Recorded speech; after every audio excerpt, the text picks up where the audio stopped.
Journey to the Sky. One morning, Firfir and Findik decided to go on a long walk toward the high mountains outside their village.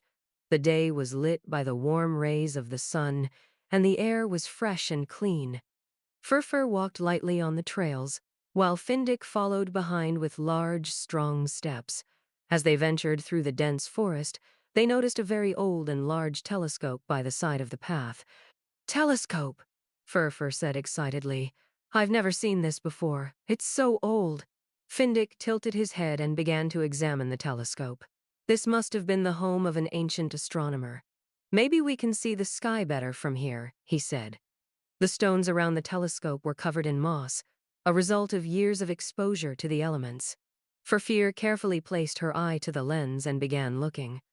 At first, she could only see the sky and a few stars, but suddenly, a light appeared inside the telescope, and Firfir was suddenly pulled into another world.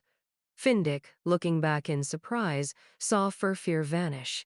In an instant, Firfir found herself moving toward a floating planet in the sky. Around her, there were colorful clouds and enormous mountains.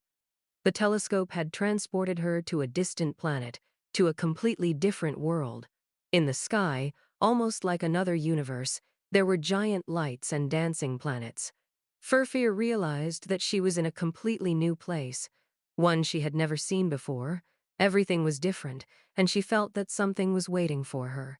"Telescope," Firfir shouted, looking back in surprise. "Findik, come quickly. Something very different is happening here." Findik, jumping from the grass by the river, ran to Firfir. Now they realized they were on another planet. Around them there were glowing lights, colorful clouds, and huge planets. "Where is this?"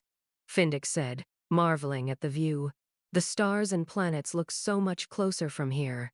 Firfir looked through the telescope again, and at that moment, something shone in the lens. A map appeared on the screen, showing a route and some symbols. "Look, the map here. This could be a map for interplanetary travel," said Firfir. "Here is a sign about how to travel from one planet to another. We need to solve this." Firfir and Findik examined the map from the telescope. The map showed a plan that would allow them to travel between the planets. It would guide them to a distant, lost planet. However, this journey wouldn't be easy. Many obstacles and traps were waiting to prevent them from proceeding. "We can do this," said Findik courageously. "I want to explore this new world. What do you think?" Firfir smiled at Findik.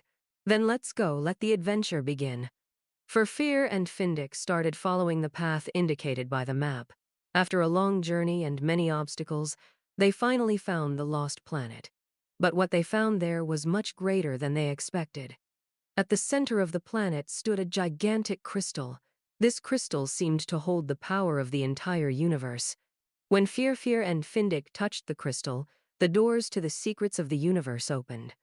The lost energy of the planet was revealed, and the entire galaxy was restored to balance. Firfir and Findik became heroes, solving a great secret and restoring the balance between the worlds. The stars returned to the sky, and the colors of the universe began to shine again. Before returning, Firfir and Findik looked once more at the telescope and smiled at each other. "Where do you want to go next?" asked Findik. Firfir smiled and answered, "Here is so much to discover in the sky. But most importantly, as long as we're together, nothing is impossible." And from that day on, the telescope continued to promise new discoveries and worlds to explore every night.